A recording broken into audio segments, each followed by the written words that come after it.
Hey everyone, it's Sammy from Push Square, and I've been playing the Golf Club 2, which tees off on the PS4 this week.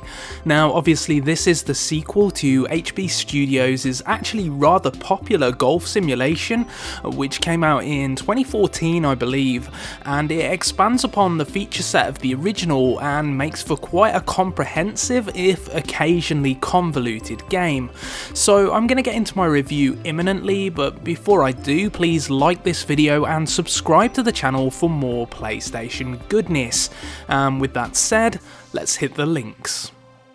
So as alluded, the Golf Club 2 is a comprehensive package ranging both single player and online career modes through to course editors and much more. It's a big package, which is accentuated by the number of tutorials you'll have to work through during your first couple of hours with the game.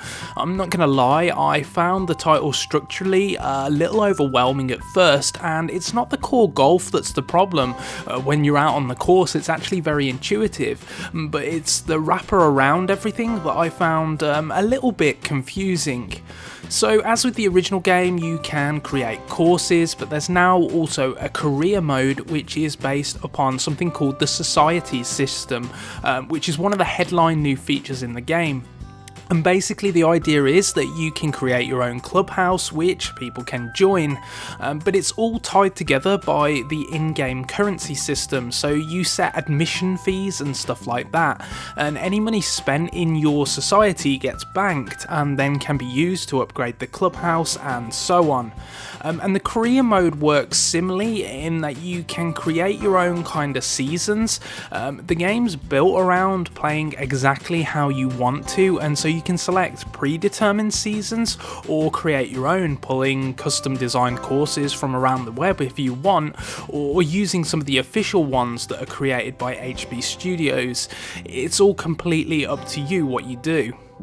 But for this reason, I think the career mode could be better, because it's basically just the online societies mode taken offline kind of thing. I found there to be quite a bit of rubber banding. Like, I played on lower difficulty, and what I found is that I'd be way off the pace going into the 18th hole, like I'd be on a score of +5 or something, and then suddenly the entire scoreboard would fluff that final hole and post like triple bogeys so that I jump back up to the top. Does that make sense? To be fair, it's probably a lot more ruthless on the higher difficulties, but yeah, that's what I experienced on the lower difficulties anyway. But I should talk about the golf itself, which is obviously where you're going to spend most of your time here. It actually feels really good. It uses the same analog stick control system as the previous entry, and the shot shaper allows you to kind of add draw or fade to your shots, as well as toggle between different types of shot like pitch and chip shots when you're approaching the flag, for example. One thing I really like about the game is how social it all feels. You can add other local players if you like, but there are also options to add live opponents, which essentially enables you to compete against other players on the same course as you at the same time. And if the course is currently empty, then you can just add ghosts of other players' rounds. Of course, this all means that to get the absolute most out of the game, you really need to be connected to the internet while you play, which is worth keeping in mind. The course designer also returns, and you can import any courses you may have made for the previous game and update them using the new features here. It's pretty seamless importing old courses, which is really cool, I think.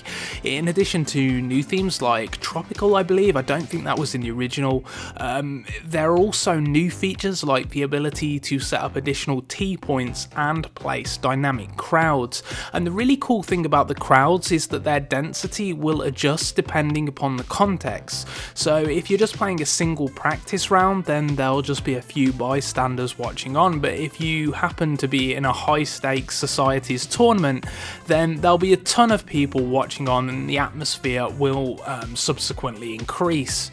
Of course, you can also publish your course for other people to play, and once it's gotten enough attention, it will get challenges dynamically added to it. These essentially provide a mini metagame for you to challenge yourself against. There are little tasks and targets on every popular course for you to complete in order to gain in-game money. and this in-game money can then of course be spent on new clothes and equipment for your golfer. There's everything from hats and jumpers to watches and gloves, and the variety of clothing ranges from traditional to funky. I mean, the character editor isn't all that in-depth really, and the game can look kind of ugly at times, although it does have its moments of beauty which you'll definitely appreciate.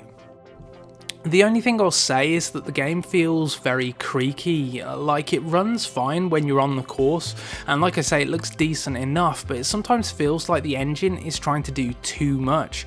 Like, the course editor is kind of incredible, right, but it often feels like the game is on the verge of crashing, and to be clear, I haven't actually experienced any real bugs or glitches apart from one time when the textures of a course failed to properly load in. What I'm trying to say is that sometimes the UI will temporarily become unresponsive or something like that, which gives the impression that the game's creaking under the weight of everything that it's trying to calculate. I enjoy it though. It's an ambitious package that's perhaps a little too convoluted for its own good, but the wealth of content coupled with the fact that you can just jump in and out of rounds at your leisure makes for a game that's great for sitting on your hard drive for either quick sessions or full afternoon season playthroughs. While I like the societies mode and the stuff like that, I do think it could have been streamlined and improved, but I think people who enjoy golf games will probably get a lot of mileage out of this, from creating courses to play testing others, to managing their own society. And given it's all retailing for a fairly low price, I think it's a good shout if you've been looking for a golf game and can't wait until the more arcade leaning Everybody's Golf launches later in the year. But let me know what you think. Are you planning to pick up the Golf Club 2 when it launches this week? Remember to like the video and subscribe to the channel, and I'll catch you next time. Cheers for watching.